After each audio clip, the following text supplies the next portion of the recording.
So Phil is a former law enforcement officer with the Pflugerville Police Department. He was a sergeant there, and he served in a lot of varying capacities. I'll let him explain a little bit about his story, but we've been lucky enough to have him join us in our effort to stop arresting people for the use of this therapeutic plant or possession of it. And so he was key in giving some testimony before the Austin City Council whenever we discussed the resolution about Decrim Austin, stopping arrests for possession.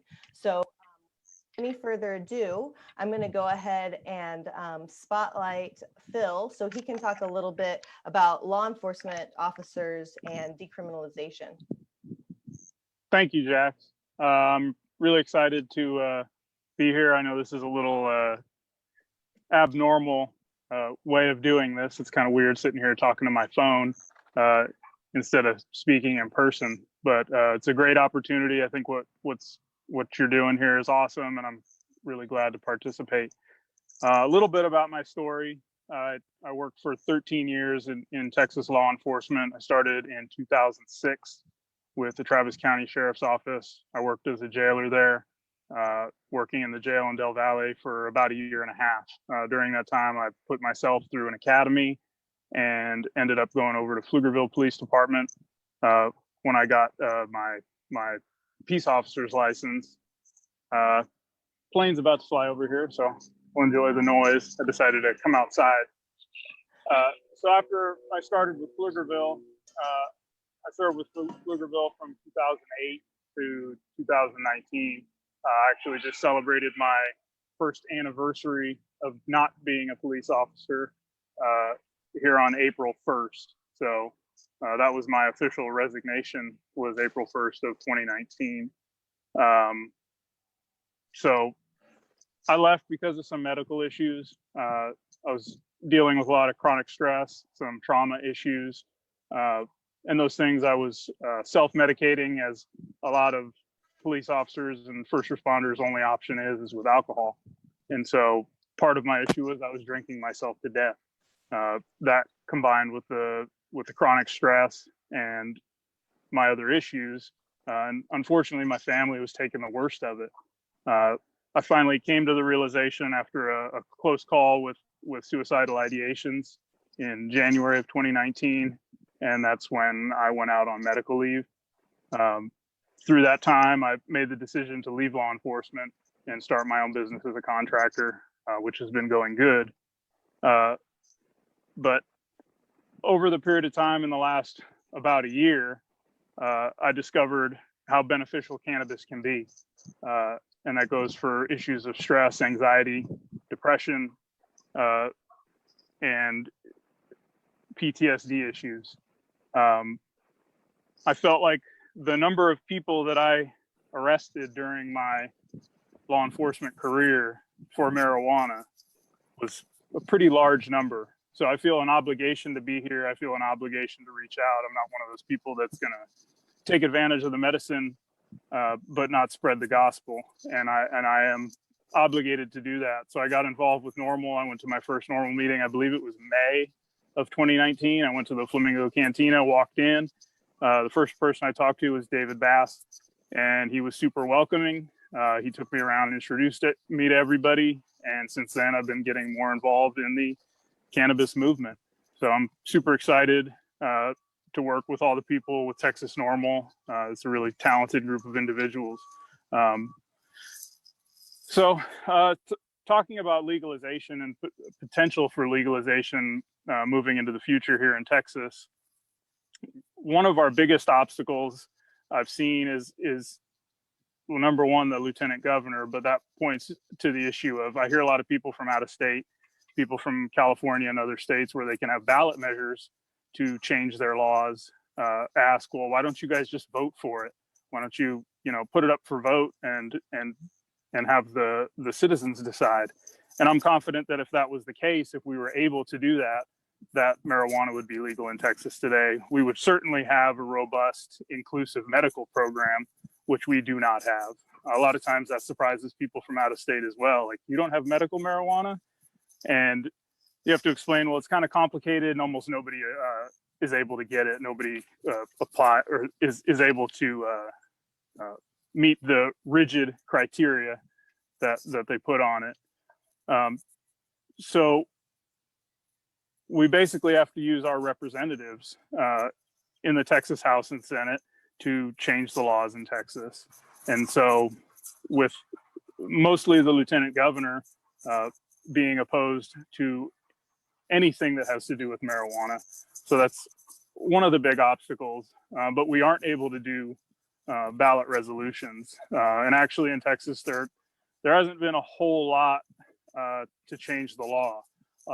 Many people aren't aware that anything other than cannabis flower, so actual just marijuana buds, anything other than that is going to be a felony. And that includes vapes. Vapes are a state jail felony. You could go to state jail for up to 2 years for a THC vape cartridge. That would also include any edibles, gummies, stuff like that, and then any concentrates. Really, the only thing that's a misdemeanor is going to be cannabis flower and buds. So, you know, with the popularity of vaping and edibles, and obviously it's very available. There's plenty of it out there on the black market, but there's a lot of people that are getting charged with felony charges over, you know, a vape cartridge or a gummy. And with edibles, it can be the cumulative amount, so the complete amount, the weight of that, say, brownie, could put you into heavier felony territory with the potential to do 20 years in prison. So I think it's important to educate people so that they understand, and really becoming politically active, contacting your representative, your state rep, your state senator, and knowing who those people are. You can look it up online. I think it's Who Represents Me. If you look that up, Google that, and you can see who represents you. Contact those people and ask them, what's your stance on cannabis? What's your stance on legalization for adult use, or expanding our medical program to make it inclusive?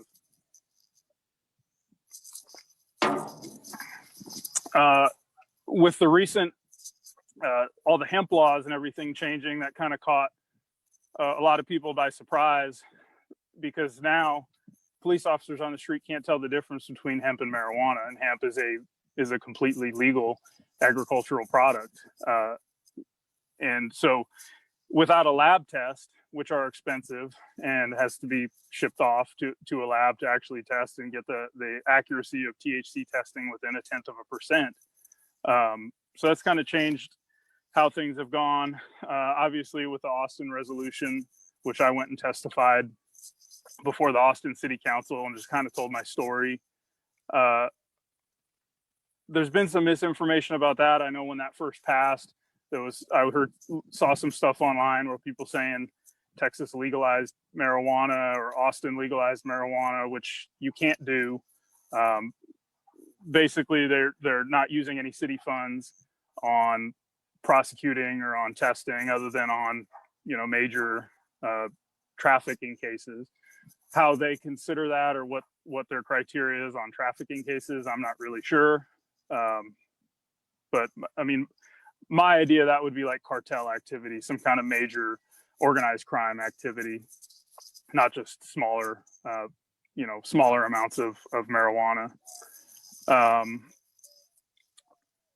But I think we're in a good position coming into the next legislative session.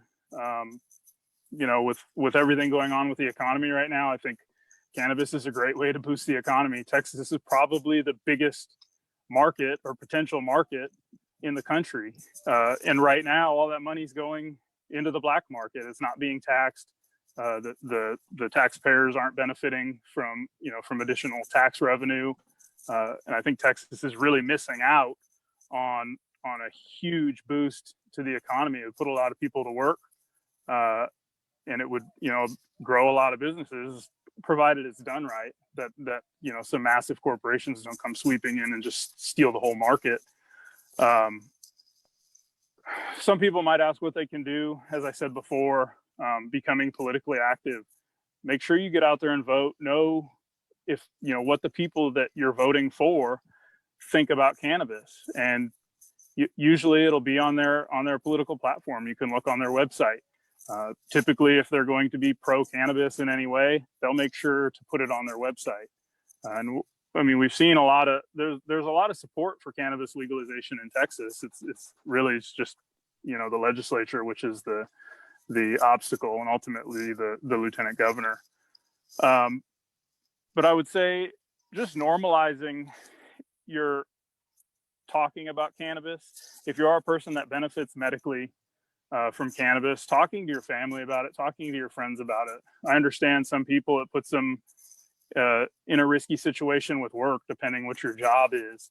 You know, some people who are teachers or stuff like that, you know, or maybe other politically sensitive positions can't really be open about their cannabis use. But I do know that a lot of people are using cannabis, and that includes a lot of business people and successful people. It's not really, it's about breaking the stigma of what a cannabis user is.